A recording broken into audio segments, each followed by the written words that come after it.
What's up, YouTube? Groggy D. You can call me Dave. You can call me Groggy D. It's good to see you. And it's good to know that I have had a wonderful 4th of July 2023 and that I'm here to bring you the magnificent aerial display that I put on and a short setup video. The video of the setup video, you will not see any cakes. I just have a pencil drawn diagram to show you of how I set it all up on the tracks and approximately the order I shot it in. The video for the display has edits. I sped up some of the parts and I omitted some pretty long gaps. One of which was due to a couple of cakes that didn't light.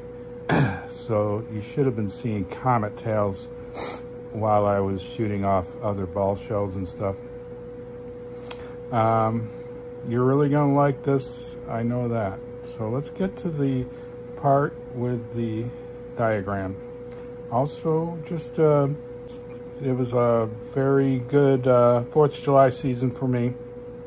And I'm exhausted, but I learned a lot about buying fireworks, setting up fireworks, thinking about how to make a display, shooting 5 displays altogether.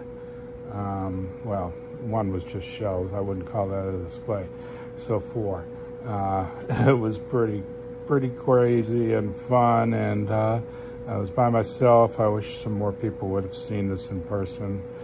That's some of the stuff I wanted to say in this long drawn out video.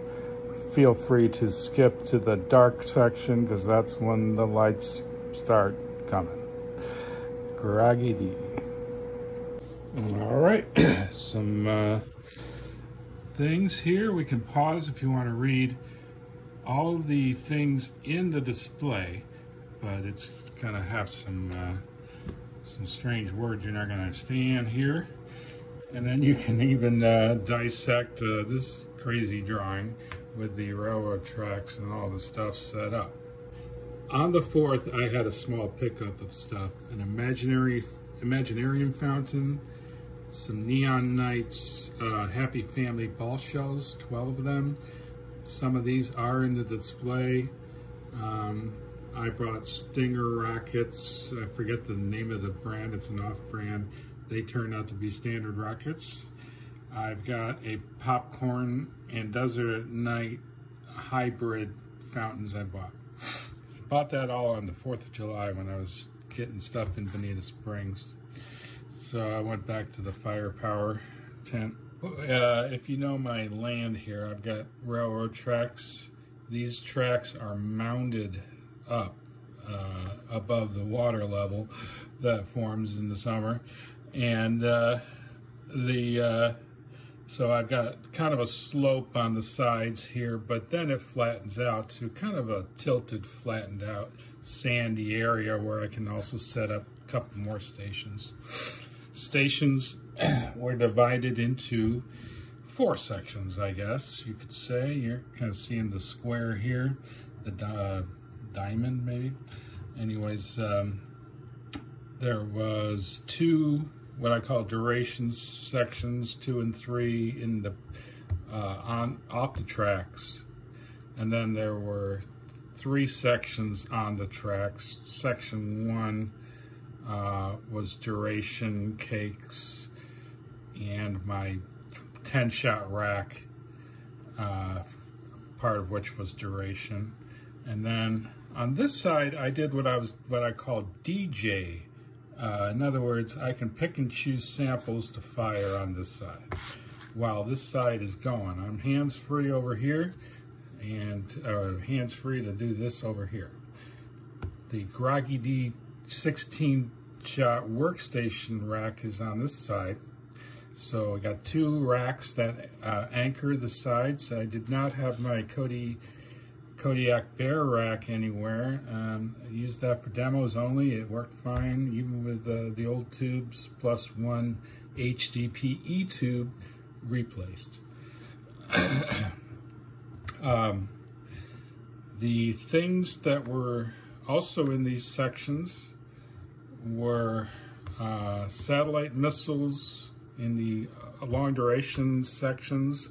Mostly that's what you see is the satellite missiles from these things, and there's rockets, about 6 whistle rockets, and I only see 1, so they must have blended in with the satellite missiles too much. There were little cakes like these air defenses, they didn't fire, and then the buckshot barrage fired, but the 50-shot ammo box wasn't lit, so I had those in my duration sections. The satellite missiles, I had a 750 and a 300. The 750 were the colored ones you see. I don't know which one had the sparkling ones you see. I think it's the 750 that had that. I don't know. The 300 banks, Sky Bacon, I guess those were just normal satellite missiles. I don't know. In the duration section, number 1, I had my 10-shot rack. I had 2 bars of 200-gram cakes. One was the first one I lit was the Brothers Bling Bling into Wild Card, Magic Carpet, and Wild West, and that was amazing. That when those 4 were going off at once, really cool. I had the little Sky King drinks, another bank of the red, white, and blue cakes from Phantom and Sky King with the mines and stuff, and there was some parts, I don't know what was firing, but boy, I had the most incredible red, white, and blue tails going up. I think it was from that. And then I had a square of 200-gram cakes, 2 hot dogs, is world class, 2 hot dogs, a coiled, and a global warning, not warming, warning, little cakes. So those are all things. And then I had a bunch of 500-gram cakes. I had a row of 3 Baby Boomers, New York Harbor Finale or something, and then Pyrotechnic Motherload, these 3 cakes. And then I had a zipper cake last call, and I had a finale cake, 100-shot finale by Fire Factory.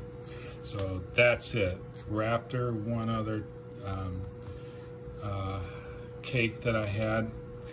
I had 5 cans that I did not fire. They were all 4-inch Excaliburs, world class, and I did not film them either. I shot them so that I could empty this rack out. They were good. I gotta tell you, I love Excals, and I've only done the 5-inch, and 4-inch are just fine. They're great. They're pretty loud. Raptor, the other cake I did, I think I mentioned. The ball shells that were in here were all kinds of stuff, some crackle balls, also a Hellcat can, a Excal, and some other can, another Hellcat maybe. So let's take a look at what I did, all boiled down and edited it together. One more look at everything I had. Make sure I didn't forget nothing. Yeah. Baby Boomers, and Last Call were the last 2 to go, and you can see Baby Boomers still booming at the end. Let's check it out. Groggy.